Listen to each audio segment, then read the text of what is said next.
Hi friends, welcome to Do Food channel. Seafood நாளே நம்ம எல்லாருக்குமே ரொம்ப பிடிக்கும். அதுலயும் நண்டு சொல்லவே வேண்டாம், ரொம்ப டேஸ்டா இருக்கும். இன்னைக்கு இந்த வீடியோல நண்டு யூஸ் பண்ணி ரொம்பவே அருமையான நண்டு ரோஸ்ட் எப்படி பண்ணலாம்னு தான் फ्रेंड्स பார்க்க போறோம். சோ வாங்க இந்த ரெசிபி எப்படி பண்ணலாம்னு பார்க்கலாம்.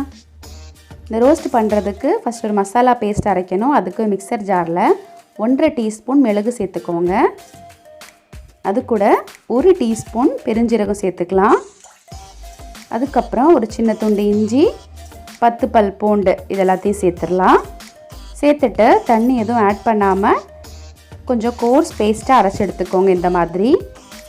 நெக்ஸ்ட் ஒரு கடாயில் 4 டேபிள் ஸ்பூன் எண்ணெய் சேர்த்துக்கோங்க. எண்ணெய் சூடானதும் ஒரு பெரிய சைஸ் வெங்காயத்தை இந்த மாதிரி பொடியை நறுக்கி சேர்த்துக்கோங்க. அது கூடவே 2 பச்சை மிளகாய் சேர்த்துக்கோங்க.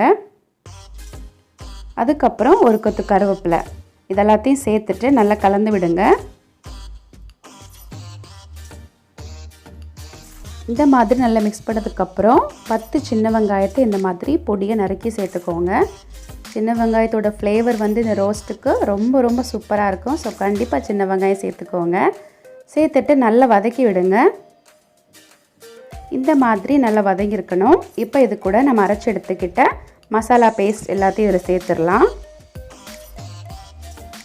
எல்லாத்தையும் சேர்த்துட்டு நல்லா கலந்து விடுங்க. மசாலா பேஸ்ட்டோட பச்சை வாசனை போகிற வரைக்கும் நல்லா கலந்து விடுங்க. இப்போ இது கூட தக்காளி சேர்த்துடலாம். நான் இன்றைக்கி 2 தக்காளியை இந்த மாதிரி பொடியை நறுக்கி இதை சேர்த்துக்கிட்டேன்.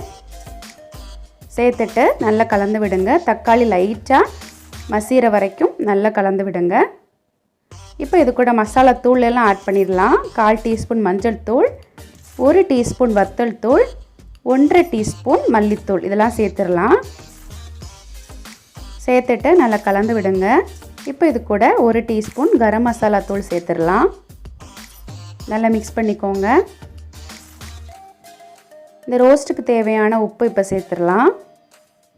சேர்த்துட்டு நல்லா மிக்ஸ் பண்ணிக்கோங்க.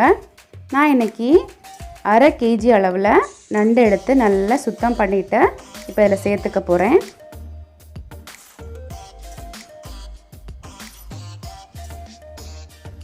நண்டு எல்லாத்தையும் ஆட் பண்ணிவிட்டு நல்லா மிக்ஸ் பண்ணிக்கோங்க. அந்த மசாலா எல்லாம் நண்டோட நல்லா கோட் ஆகணும். இந்த மாதிரி நல்லா மிக்ஸ் பண்ணதுக்கப்புறம் இது கூட 1/2 கப் அளவுக்கு தண்ணி சேர்த்துக்கலாம். ரொம்ப தண்ணி சேர்க்க வேண்டாம். 1/2 கப் அளவு கரெக்டாக இருக்கும். நல்லா கலந்து விடுங்க. இந்த மாதிரி கலந்து விட்டதுக்கப்புறம் இதை மீடியம் ஃப்ளேமில் ஒரு 15 நிமிஷம் வேக விடலாம். பாருங்கள் 15 நிமிஷம் ஆயிடுச்சு. ரொம்ப சூப்பராக ரெடியாக இருக்குது. இப்போ ஸ்டவ் ஆஃப் பண்ணிவிட்டு பிளேட்டுக்கு மாற்றி எடுத்துடலாம். ரொம்பவே டேஸ்டியான ரொம்ப காரசாரமான நண்டு ரோஸ்ட் ரெடி ஆயாச்சு. கண்டிப்பாக ட்ரை பண்ணி பாருங்கள் ஃப்ரெண்ட்ஸ். இந்த வீடியோ உங்களுக்கு பிடிச்சிருந்தா லைக் பண்ணுங்கள், ஷேர் பண்ணுங்கள். நம்ம டூ ஃபுட் சேனலுக்கு சப்ஸ்கிரைப் கொடுங்க. பக்கத்தில் இருக்க பெல் ஐக்கானை கிளிக் பண்ணிக்கோங்க ஃப்ரெண்ட்ஸ். தேங்க்யூ.